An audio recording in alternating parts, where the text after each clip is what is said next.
Please welcome AIPAC activist Chief Petty Officer Melanie Gulick.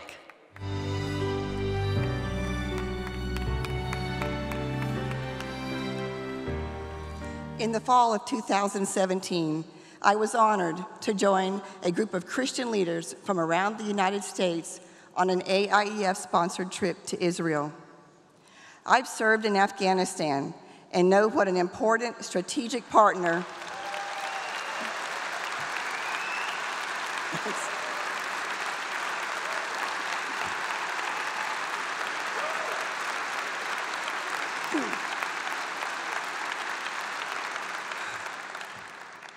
I know what an important strategic partner the State of Israel is to the United States. So I was excited to experience a land that is so important to both my faith and my country.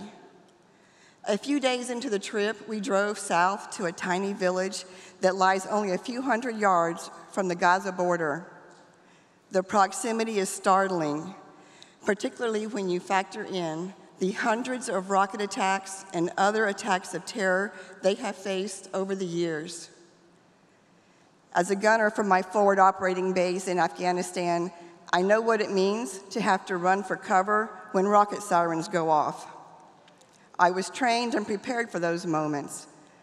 But in this community, and as we know from recent events, communities throughout Israel, civilians, men, women, and lots of children have to face the same threats I faced in a combat zone. It's beyond hard to imagine living like that, but they do. It's their home, and they're not leaving.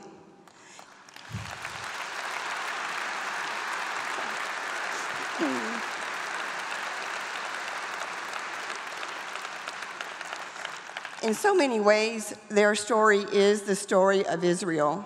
So tonight, instead of focusing on threats that are a few hundred yards away, we turn the cameras around and introduce you to the people of Nahal Oz.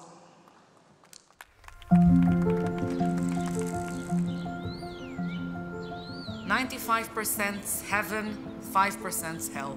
That's day-to-day life in Nahal Oz. I arrived to Nahal Oz almost 16 years ago. I came here to finish my degree, and I fell in love. I fell in love with this community. I fell in love with this place.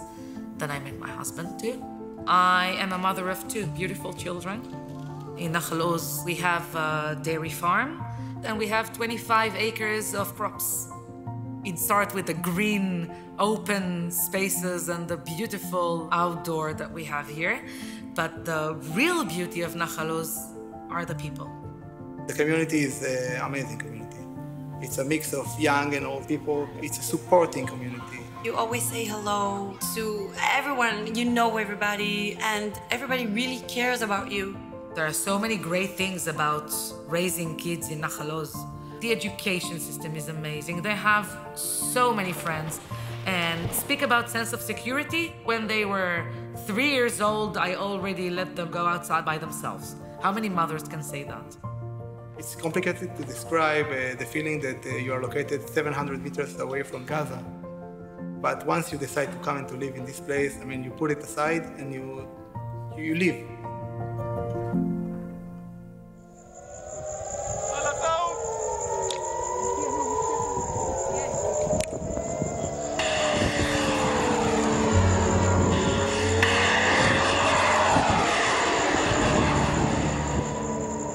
The rocket attacks on Nahal Oz started around the year 2000.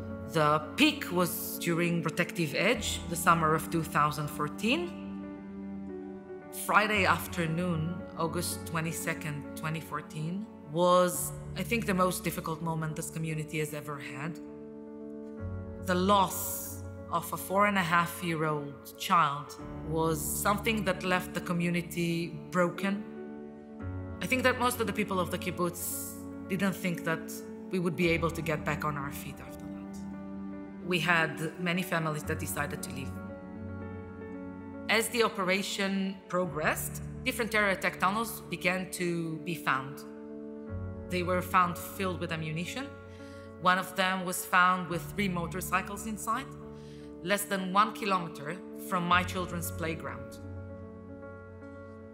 The newest invention are the kites and balloons, which come to our area with fire, and they set fires to fields.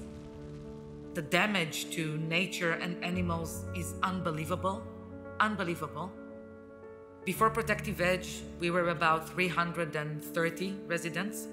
After Protective Edge, we dropped to 220 something. So like any other person in Nahal Oz, we had the thought crossed my mind. Should I stay here? Should I go? After a split second, I understood that no matter what, I cannot leave the kibbutz. This is my home. Get used to it. This is my home.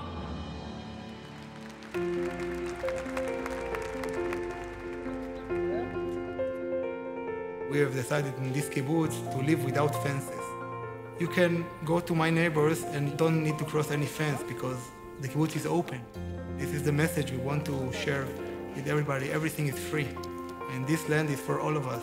We started gathering families. It was just handpicking families from around the country. That was the beginning of it.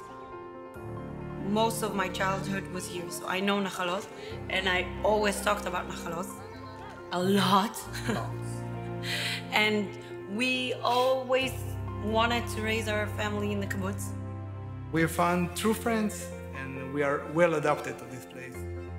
This year, we have had 14 new babies, which is amazing for such a small community. Today, we are over 440 families. What made people come here mostly is the warm, welcoming community. And this is the reputation that Nahal Oz has today. And I think this is the reason that people are still coming. For us, 7.